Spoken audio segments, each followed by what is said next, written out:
महत्त्वाची बातमी येते। अमरावतीमधून कुंभमेळ्यासाठी गेलेल्या 400 भाविकांची फसवणूक झाल्याची तक्रार भाविकांनी केलेली आहे। सूरज मिश्रा नावाच्या युवा स्वाभिमान पक्षाच्या कार्यकर्त्याने 27 जानेवारीला 9 बसेसमध्ये 450 लोकांना घेऊन कुंभमेळ्यासाठी निघालेला होता। या 9 बसेसला युवा स्वाभिमानचे आमदार रवी राणा यांनी हिरवा झेंडा सुद्धा दाखवला होता। प्रत्येकी 6,000 रुपये घेऊन भाविकांकडून घेण्यात आलेले होते। मात्र प्रयागराजमध्ये नेल्यावरती कुठल्याही प्रकारची सुविधा दिलेली नाहीये किंवा जेवणाची व्यवस्था केलेली नाहीये आणि सूरज मिश्रा प्रयागराजमधून फरार झालेला असा आरोप भाविकांनी केलाय। भाविक काल अमरावतीत परतल्यानंतर त्यांनी थेट राजापेठ पोलीस ठाणं गाठलेलं आहे।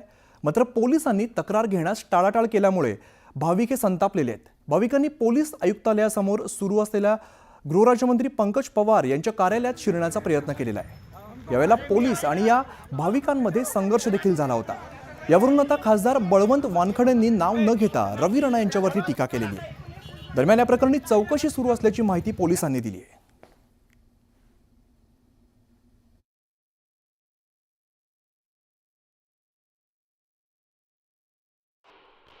प्रयागराज जाण्यासाठी सूरज मिश्रा यांनी बसेस काढल्या होत्या। त्या बसेसमध्ये आम्ही सगळे प्रवासी गेलो। इथून आम्हाला सांगितलं होतं की तुम्हाला 6,000 रुपये द्यायचे आहे, तुम्हाला 2 टाईमचा चहा, सकाळचा नाश्ता आणि रात्रीचं जेवण मिळेल आणि प्रयागराजला तुम्हाला झोपायला प्रशस्त लेडीजला सेपरेट हॉल, जेंट्सला सेपरेट हॉल, तिथे बेड आणि गादी आणि पांघरायला देणार। आम्हाला इथून बोलून हे घेऊन गेले। आम्हाला इथून गेल्यावर फक्त कामठीमध्ये एकदा रात्री खिचडी आणि कढी जेवायला दिलं। त्याच्यानंतर तिथून तर प्रयागराजपर्यंत आम्हाला कुठेही काही जेवायला दिलेलं नाही आहे। आम्हाला झोपायला तिथे प्रयागराजमध्ये काही व्यवस्था केलेली नाही। आम्हाला इकडून 450 लोकांना घेऊन गेले होते। त्याच्यानंतर आमचे खूप बेकार म्हणजे खूप जास्त बेकार आमचे हाल झाले। आमच्यापेक्षा लहान लेकरं वडिलाचे त्यांच्यापेक्षा जास्त बेकार हाल झाले। आमची मागणी बस इतकी आहे, आम्हाला फक्त आमच्यासोबत जे घडलं ते दुसऱ्यासोबत नाही घडला पाहिजे म्हणून आम्ही इथपर्यंत आलो। 6,000 तुम्हाला 2 टाईमचा नाश्ता, 1 टाईमचा नाश्ता, 2 टाईमची चहा आणि 1 टाईमचं जेवण आम्ही तुम्हाला देणार, ते आम्हाला दिलं नाही। सगळ्यात मोठी रिक्स आमच्या बसमध्ये 6 सिलेंडर सर होते। आता तुम्ही विचार करू शकता की त्या 6 सिलेंडर सोबत आमचं बसचं आणि आमचं काही झालं असं त्याची जिम्मेदारी कोणी घेतली असती।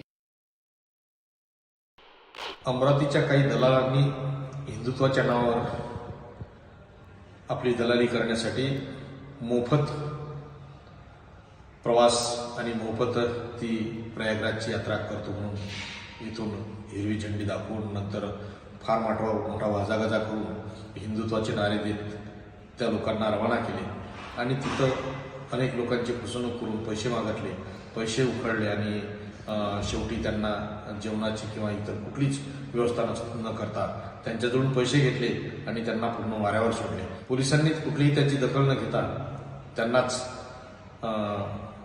राजापेठ दुसऱ्या पोलीस स्टेशनमध्ये जमा करून घेतलेला आहे आणि अशा पद्धतीचा अत्याचार त्यांच्यावर लाठीचार्ज सुद्धा केलेला आहे। हे निषेधार्ह आहे। दरम्यान ज्या दिवशी भाविक प्रयागराजसाठी रवाना झाले त्यावेळेला रवी राणा यांनी काय प्रतिक्रिया दिली आहे पाहूया। युवा स्वाभिमान पार्टीच्या वतीने मोठ्या प्रमाणात युवा स्वाभिमान पार्टीचे प्रमुख कार्यकर्ते, त्यामध्ये सूरज मिश्रा आणि यांची पूर्ण टीम आमच्या पक्षाच्या वतीने जवळपास 5,000 लोकांना। तर या संदर्भात ज्यांच्यावरती हे आरोप केले जात आहेत ते सूरज मिश्रा सध्या आपल्या सोबत आहेत। सूरजजी, काय नेमकं प्रकरण आहे, तुमच्यावरती मोठे आरोप केले जात आहेत? आप सभी को जय श्री राम।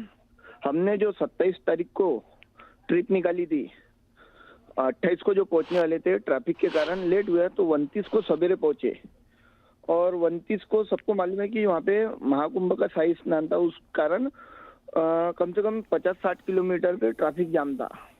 और जो कुछ लोग 5-6 लोग आरोप कर रहे हैं मेरे ऊपर कि हमने इनको खाना नहीं दिए, तो वो हाईवे पे जाम होने पे इसलिए उनको खाना उस समय पहुंच नहीं पाया। तो भी हमने हमारे पास में चाय बनाने का जो दूध था उसमें पोहा वगैरह सब यानी नाश्ता 4-5 गाड़ी में प्रोवाइड कर पाए। और कुछ जनों को रह गया था तो उनको बोला गया कि भाई आप नाश्ता यहाँ पे कर सकते, कहीं ना कहीं कर लो। तो ऐसी हमारी दिक्कत गई। और जब हम अयोध्या पहुंचे तो वहाँ से हमको 25 से 30 किलोमीटर पैदल चलना पड़ा। उसमें ना मैं भी कुछ कर सकता ना गवर्नमेंट कुछ कर पण सकती. सूरज जी, तुमच्यावरती कोणी एकटा दुसरा आरोप करत नाहीये, 400 लोक तुमच्यावर आरोप करतायत. नहीं नहीं नहीं नहीं सर, अभी भी मेरे साथ में 200 से 250 लोग मेरे साथ में वाराणसी में हम घूम रहे अभी. वो 400 नहीं, उस पे एक राजकारण हो गया. उस पे एमएलए रवि राणा जी का नाम जोड़ने से कुछ राजकारण और मैं राजनीति में होने के कारण अभी सामने महानगर बरं, पालिका त्यानंतर तुम्ही फरार झालात असा सुद्धा तुमच्यावर आरोप आहे. तर सध्या तुम्ही कुठे आहात? वाराणसी में हूँ सर मैं अभी. पण जर तुम्ही लोकांकडून पैसे घेताय आणि पुढची सोय होत नाही असा तुमच्यावरती आरोप केला जातोय, मग तुम्ही त्यावेळेला पुढची उपाययोजना का नाही केली? सर हमने व्यवस्था की गई थी जब वहाँ पे 500 से 700 लोग मरे, जहाँ पे रहने की व्यवस्था थी, पर वो वहाँ पे हम पहुंच नहीं पाए. तो भी हमने तात्काल एक टेंट लिया, वहाँ पे टेंट ही रहते. अब ये कैसा गोवा कश्मीर घूमने वाले 8-10 लोग, सभी लोग नहीं है, सभी लोगों की शिकायत नहीं है. अब जो कंप्लेंट है ना, उसमें से आधे लोग वहाँ के लोकल पॉलिटिक्स वाले थे, वो जो घूमने नहीं आए थे. बरं, निश्चित और धन्यवाद, त्याचा तुम्ही मी- तुमची भूमिका मांडलीत त्याबद्दल.